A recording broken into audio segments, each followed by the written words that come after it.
High, good morning everyone. তোমরা সবাই কেমন আছো? আমি তো ভালো আছি। তোমরা কারা কী করছো বলো? এই যে দেখো আমি কী নিয়ে চলে এসেছি বলো তো, আবারও একটা রেসিপি নিয়ে তোমাদের সঙ্গে হাজির হয়েছি। এই যে দেখো, এটা কি বলো তো, পিওর দেশি মুরগির চর্বি। এগুলো দেখো কতগুলো মাংস, দেখো এগুলো। তো চলো আজকে তোমাদের কেমন করে রান্না করি আমি তোমাদেরকে শেয়ার করব। তোমরা দেখতে থাকো। এই যে পিওর দেশি মুরগির চর্বি, যারা যারা খেতে ভালোবাসো তারা এই যে চর্বিগুলোকে কখনো মাংস কষার সময় দেবে না। এই যে দেখবে তোমরা আমি এটাকে কখন দিই। চর্বিগুলো তো তোমরা তো সবাই রান্না করো জানি, সবাই যারা যারা দেখছো কেউ কিছু না কিছু সবাইকে একটু হলেও পারো রান্না করতে। তো যারা যেরকম রান্না করো, কিন্তু আমি কীরকম রান্না করছি দেখো। এই যে পিওর দেশি মাংসের চর্বিগুলো যারা যারা খেতে, তো ওগুলো চর্বিগুলো কার না ভালো লাগে বলো? তো আমার তো ভালো লাগে, তোমাদের কার কার ভালো লাগে না লাগে। এই যে দেখো, তো দেখতে থাকো তোমরা কীরকম রান্না করি। ওই চর্বিগুলো তো খেতে খুব সুন্দর লাগে, আমার তো ভালো লাগে। কার কীরকম লাগে জানি না, আমার কিন্তু খুব দারুণ লাগে। ওই ওই চর্বিগুলোকে অনেকে ওই মাংস কষার সময় দিয়ে দেয়, চর্বিগুলোর তেলে অনেকেই রান্না করে, কিন্তু আমি ওরকম রান্না করি না। এই যে দেখো আমি কীরকম রান্না করছি। তো চলো তোমরা দেখতে থাকো আমি কীরকম রান্না করছি আজকে। এই যে দেখো, ওই চর্বিগুলোকে তো খেতে ভালো লাগে, তার জন্য ওই চর্বিগুলো গোটা গোটা রাখার জন্য ওগুলোকে কখন দিই কী করি তোমরা দেখতে থাকো। এই যে দেখো, কড়াইতে আমি উনুনে কড়াই বসিয়ে দিয়েছি। আর কড়াইতে কী দিয়ে দিয়েছি বলো তো, তেল দিয়ে দিয়েছি। আর দিয়েছি পরিমাণ মতো একটু কালার করার জন্য একটু চিনি। আর দিয়েছি গোটা দারুচিনি, লবঙ্গ, এলাচ। তো চলো তোমরা দেখতে থাকো। এই যে দেখো কতগুলো চর্বি, দেখো এইগুলো চর্বিটা অনেকটা বাটিতে, দেখো মিনিমাম 200-র কাছাকাছি হবে চর্বিগুলো। আর মাংসটা আছে, মাংসটা দেখতে ক্যামেরায় এরকমই লাগছে, মাংসটা আছে 3.5 কিলোর কাছাকাছি। 3.5 কিলোর বেশি হবে, তো কম নয়। তো চলো এই যে দেখো, মাংসটাকে দেখতে ওরকমই লাগছে ক্যামেরায়, কতটা কম লাগছে জানি না, কিন্তু দেখো অনেকগুলো মাংস। এই যে সব মশলাগুলো রেডি করে নিয়ে এখন আমি বসে পড়েছি। কী কী আছে বলতে, পেঁয়াজ আছে, আদা, রসুন, জিরে, তারপরে লঙ্কার গুঁড়ো, হলুদ গুঁড়ো। এই যে দেখেছো কতগুলো মশলা। আর এই যে বলেছিলাম তোমাদের, এই যে তোমরা দেখতে পাচ্ছ, এই যে তেল এখন একটু গরম হচ্ছে আস্তে আস্তে। এই যে দেখো, ততক্ষণ তোমাদেরকে দেখিয়ে দিই মাংস রান্না করার জন্য কি কি লাগছে। আগেও বললাম, এই যে দেখো অনেকটা চর্বি হয়েছে মুরগিটায়, এই জন্য দেখো পাকস্থলীতেও চর্বিগুলো জড়ে আছে। এই যে দেখো, আর মোটা মোটা পা দেখেছো, এরকম দেখো এই মোটা মোটা টাইপের পাগুলো। এটা হচ্ছে পিওর দেশি, এগুলো রোডেল নয়, যেগুলো খাওয়ানো মুরগি সেগুলো নয়, এগুলো কিন্তু পিওর দেশি। এই জন্য খেতে তো খুব টেস্টি লাগে। তো তোমাদের দাদাভাই, আমি তো খেতে ভালোবাসি, তোমাদের দাদাভাই তার জন্য এতগুলো নিয়ে এসেছি। আর এর চামড়াগুলো তো খুব সুন্দর লাগে খেতে, দারুণ লাগে। আমার তো কার কীরকম লাগে জানি না, আমার মোট দারুণ লাগে খেতে ওগুলো। বাঙালি তো মাংস পেলেই হয়, আর কিছু চাই না, মাংস হলেই হলো। যে দেখো চর্বিগুলো কতগুলো, দেখো চর্বি, ওগুলো তো তোমাদের দাদাভাই বলেছে ওগুলো আমাকে দেবে, আমি বলছিলাম না ওগুলো আমি খাবো। যে দেখো তোমরা নিজেরাই দেখতে পাচ্ছ, দেখো চর্বিগুলো কীরকম, কতগুলো চর্বি দেখো। এই এতগুলো চর্বি কার না খেতে ভালো লাগে দেখো। তো আমি তো অবশ্যই রোগা আছি, একটু চর্বি খেলে যদি মোটা হই, তার জন্য তোমাদের দাদাভাই বলছে আচ্ছা হোক তুমি খাবে। এই যে দেখো বলতে বলতে তেলটা তেতে গিয়েছিল, তোমাদের তো দেখিয়েছি। প্রথমে তেল দিয়েছি পরিমাণ মতো, একটু চিনি দিয়েছি কালার করার জন্য, এলাচ, লবঙ্গ, দারুচিনি ওগুলো দেওয়া হয় খুব সুন্দর একটা স্মেল বাড়ানোর জন্য। দেখো তারপরে ওই যে তেতে গেছে, এখন কি দিয়ে দিয়েছি বলো তো, পেঁয়াজটাকে ভালো করে নাড়ছি, নেড়ে নেড়ে ওগুলো লাল হয়ে আসলে তারপরে আমি একের পর এক মশলা দেবো, তোমরা দেখতে থাকো। এই যে তো চলো দেখো, পেঁয়াজটা প্রথমে ভাজছি তেলে, প্রথমে দিয়ে দিয়েছি পেঁয়াজ, তারপরে দেবো একের পর এক মশলা। এই যে দেখো তোমরা দেখতে থাকো। এই যে দেখো আমি কিন্তু উনুনে রান্না করি, ওগুলো উনুনে রান্না করলে না ধীরে ধীরে হলে খেতে খুব ভালো লাগে মাংসটা। অনেকে তাড়াতাড়ি কুকারে দিয়ে দেয়, কুকারের টেস্ট আলাদা আর উনুনে রান্নার টেস্ট আলাদা লাগে সত্যি। তোমরা কিন্তু যদি কেউ বানিয়ে থাকো গ্যাসে, তো তোমরা উনুনে বানানোর চেষ্টা করো, দেখবে কোনটা খেতে ভালো লাগে। আর ওটাকে ধীরে ধীরে ফোটালে না মাংসটার একটা স্বাদটাই আলাদা লাগে। তো চলো এই যে দেখো, দেখেছো উনুনে কীরকম রান্না করছি, দেখো হাত পুড়িয়ে রান্না করে ওদেরকে খাওয়াই আমি কীরকম, দেখো তোমরা। এই দেখো কতগুলো মাংস এনেছি তোমাদের দাদাভাই। এই যে বলতে বলতে দেখো, এই যে পেঁয়াজটা হয়ে গেছে, এখন লাল হয়ে গেছে। এবার দিয়ে দিয়েছি, কী দিচ্ছি বলো তো, এবার দিয়েছি রসুন বাটা। প্রথমে দিচ্ছি রসুন বাটা, পেঁয়াজের পর দিচ্ছি রসুন। এই যে দেখো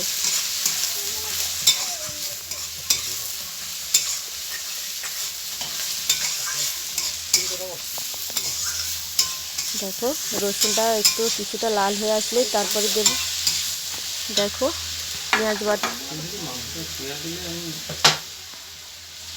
তেলটার পরিমাণ কম আছে তার জন্য আবার একটু তেল দিয়ে দিচ্ছি। আমি তো কম তেলে রান্না করতেই পারি না, তবু দোকানদার বলেছে চর্বি আছে, চর্বি যতই থাক চর্বিতে রান্না করি না আমি কখনো। আমি পরিমাণ মতন তেলই দিই। আমি একটু বেশি তেলেই রান্না করি অবশ্য, বাড়ির অনেকেই বকে, কিন্তু আমি পারি না কম তেলে রান্না করতে। তো দেখো প্রথমে তেলটা একটু কমই দিয়েছিলাম, তারপরে ভাবলাম এই তেলে হবে না আমার দ্বারা রান্না, তো আবারও ঢেলে দিয়েছি অনেকটা তেল। তোমরা দেখতেই পাচ্ছ যে দেখো পেঁয়াজ বাটা রসুন বাটা দিয়েছি। তারপরে কি দেবো বলো তো, একের পর এক মশলা দেবো। দেখো তোমরা পেঁয়াজটা কিছুটা লাল হোক, তারপরে রসুনটা একটু লাল হয়ে আসলে তারপরে দেবো। দেখো তোমরা দেখতে থাকো কীরকম বানাচ্ছি দেখো আমি। তো এরকম বানাও, তাহলে খেতে দেখবে খুব ভালো লাগবে। আর উনুনে রান্না করার চেষ্টা করবে। মাংস যদি কেউ দেশি পিওর দেশি রান্না করো তো উনুনে করার চেষ্টা করবে, খেতে কিন্তু খুব দারুণ লাগে ওগুলো। গ্যাসের থেকে উনুনে রান্না করার জিনিসটাই আলাদা টেস্ট। দেখেছো কতটা তেল ঢেলে দিয়েছি দেখো, আমি 300-র কাছাকাছি তেল ঢেলে দিয়েছি। ক্যামেরায় হয়তো বোঝা যাচ্ছে না, কিন্তু আমি অনেকটাই তেল ঢেলে দিয়েছি। তো মাংসতে তেল না দিলে হয় কখনো? তো অনেকেই চর্বি দিয়েই রান্না করে, কম তেলে রান্না করে। তো কম তেলে রান্না করা খাওয়াটাই উচিত, কিন্তু আমি পারি না। কম তেলে রান্না করে খেলে শরীর সুস্থ থাকে, সবাই সুস্থ থাকবে, তো আমি তো পারি না, কি করব বলো। তো বকে ঘরের তোমাদের দাদা ভাইও বকাঝকা করে, কিন্তু আমি পারি না। চেষ্টা করি কম করার, কিন্তু আমি পারি না। তো যাই, যতদিন যা হোক, যতদিন খাওয়া যায়, যতদিন বেঁচে থাকি ওটা ধরলে হবে না, তো খেতে তো হবেই। তো চলো, এই যে দেখো পেঁয়াজটা রসুনটা ভাজা হয়ে গেছে। এবার দিচ্ছি লঙ্কার গুঁড়ো, হলুদ গুঁড়ো। যে দেখো একটু জল দিয়ে দিচ্ছি, কারণ কেন বলো তো, লঙ্কা গুঁড়োটা ছুঁয়ে উঠলে তখন আর তেতো লাগবে, এই জন্য একটু জল, পরিমাণ মতো একটু জল দিয়ে দিয়েছি। না হলে লঙ্কার গুঁড়োটা লেগে যাবে, লঙ্কার গুঁড়ো লেগে গেলে টিটকুড়ি চলে আসবে, তার জন্য একটু লঙ্কার গুঁড়ো হলুদ গুঁড়ো দেওয়ার পর একটু জল ঢেলে দিচ্ছি।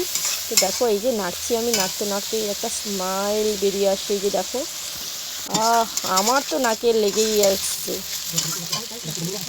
এই যে দেখো কীরকম নাড়ছি দেখো, আমি নেড়ে নেড়ে এই যে এবার দেবো। দেখো তোমরা দেখতে থাকবে।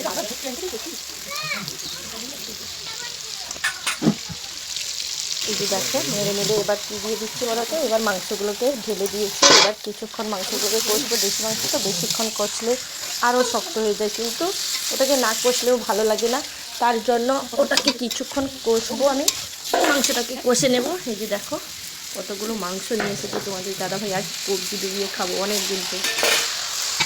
তো চলো, এই যে দেখো আমি মাংসটা দিয়ে দিয়েছি। এবার কষছি, কষতে কষতে কিছুক্ষণ কষার পরে তারপরে আমি এটাকে জল দেবো। তোমরা দেখতে পাবে এটাকে আমি রান্না করি। আর চর্বিটা আমি কখন দিই তাও তোমরা দেখতে পাবে। চর্বিটা যদি তোমরা গোটা খেতে চাও ওরকমই, তো তেলে দিয়ে দিলে, এরকম কষার সময় দিয়ে দিলে কিন্তু ওটা তেল বেরিয়ে যাবে, কিন্তু আমি কখন দেবো তোমরা দেখতে পাবে। দেখো তোমরা দেখতে থাকো, তো দেখলে বুঝতে পারবে কখন চর্বিটা দিলে চর্বিটা আর গলবে না। তাহলে তোমরা ওই রকম করে বানিও, যাদের যাদের চর্বি খেতে ভালো লাগে ওরকম দিও, তাহলে ওটা নবে না, ওটা গোটাই থাকবে, খেতে কিন্তু ভালো লাগে ওটা। যে দেখো নুনটা কীরকম জলছে দেখছো, কতগুলো মাংস দিচ্ছে। এই দেখো এবার তোমরা বুঝতে পারবে কতগুলো মাংস দিচ্ছে তোমাদের দাদা ভাই আজকে। তো চলো এইরকম রান্না করো উনুনে, তো খেতে তো ভালোই লাগবে। তো আমি তো খাবো, তোমরা কী কী খাচ্ছ কমেন্ট করে জানিও। ঠান্ডার সময় মাংস খেতে কার না ভালো লাগে বলো। একটু বৃষ্টি হলেই তো মনটা মাংস মাংস বলে, তাই না? একটু কিছু মাংস হলে বোধ হয় ভালোই হতো। বৃষ্টি পড়লেই মনে হয় যেন একটু মাংস খাওয়াটা জমিয়ে খাওয়া হয়, তাই না? দেখো বলতে বলতে মাংসটা অনেকটা কষা হয়ে গেছে, তোমাদের সঙ্গে কথা বলতে বলতে মাংসটা অনেকটা হয়ে গেছে। দেখো এই যে দেখো মুরগিটা কত বড় ছিল দেখেছো, এই যে এই মোটা মোটা গলাটা দিয়ে তোমাদের দেখালাম, মুরগির গলাটা দেখেছো এরকম মোটা। ওটা খেতেও আমার ভালো লাগে, তোমাদের দাদাভাই খায় না অবশ্য, কিন্তু আমি খাই, আমার ভালো লাগে ওটা খেতে। তো দেখো বলতে বলতে তোমাদের সঙ্গে কথা বলতে বলতে এই যে মাংসটা অবশ্য কষা হয়েই এসেছে। তো চলো তোমরা দেখো, যাদের যাদের ভালো লাগলো তারা কমেন্ট করে জানিও, আর যাদের ভালো লাগেনি তারাও কমেন্ট করে জানিও, আর যাদের যাদের ভালো লেগেছে তারা বাড়িতে এরকম উনুনে রান্না করে খেয়েও দেখবে কেমন টেস্ট খেতে লাগে, তাহলে হাড্ডিগুলো চিবিয়ে খাওয়া যায়। তো তো দেখো ওগুলোকে এখন কষছি বলে তাই জ্বালানিটা এরকম জ্বলছে, কিন্তু যখন মাংসটা ফুটবে আস্তে আস্তে যত ফুটবে ততই ওর টেস্ট বেরিয়ে আসবে। ধীরে ধীরে হলে খেতে ওটা সেদ্ধ ভালো হয়। যে দেখো বলতে বলতে আমি তোমাদের সঙ্গে কথা বলতে বলতে অনেকটাই জল দিয়ে ফেলেছি। এখন দেখো ফুটছে, দেখো দেখেছো তোমরা।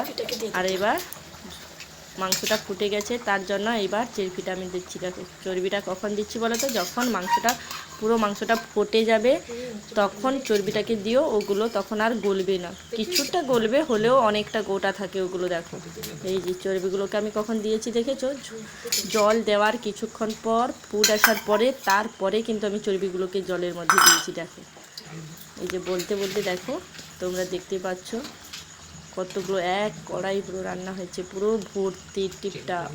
দেখো তোমরা দেখেছো, এই দেখো চর্বিগুলো কীরকম সুন্দর হয়ে আছে। দেখো ওগুলো খেতে কিন্তু খুব ভালো লাগে। তোমাদের দাদাভাই বলছে ওগুলো আমাকে একটা দিও, বলছে হ্যাঁ হ্যাঁ তোমাকেই দেবো। দেখো কষে রাখা আলুগুলোকে এখন দিচ্ছি। কেন বলতো, দেশির মাংস অনেকক্ষণ ফুটতে সময় লাগবে, তার জন্য ওগুলো ভালো চন্দ্রমুখী আলু, ওগুলো বেশিক্ষণ ফুটলে ওগুলো তো নরম হয়ে যাবে, ওগুলো থাকবে না, ভেঙেই যাবে। তার জন্য আলুগুলোকে কিছুক্ষণ ফোটার পরে ওগুলো আলুগুলোকে দিয়ে দিয়েছি। এখন কষে রাখা আলুগুলোকে ভেজে রাখা না, কষে রাখা আলুগুলোকে এখন দিয়ে দিয়েছি। তো চলো, এই যে তোমরা দেখতে পাচ্ছ আমি কেমন রান্না করি, কীরকম উনুনে আমি খাসি মাংস বলো মুরগির মাংস বলো, ওগুলো উনুনে কাঠের জ্বালানিতে রান্না করলে কিন্তু খেতেও খুব ভালো লাগে ও। তো চলো, এই যে দেখতে পাচ্ছ, চলো টাটা। যাদের যাদের ভালো লাগলো তারা আমাকে লাইক কমেন্ট শেয়ার করো, আর একটা করে সাবস্ক্রাইব করে দিও অবশ্যই। তো ভালো লাগলে তোমরা বাড়িতে বানিয়ে খেতে পারো এরকম।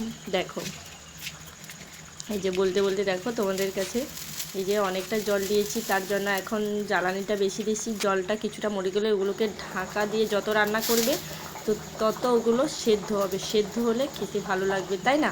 তো চলো, এই যে দেখো, চলো টাটা বাই বাই। আবার যখন দেখা হবে আবারও একটা নতুন ব্লগ নিয়ে তোমাদের সঙ্গে আবারও আসবো আমি তোমাদের সঙ্গে কথা বলতে। তো চলো টাটা, গুড মর্নিং। তো তোমরা সবাই ভালো থেকো, আমি তো ভালো আছি, তোমরা সবাই ভালো থেকো।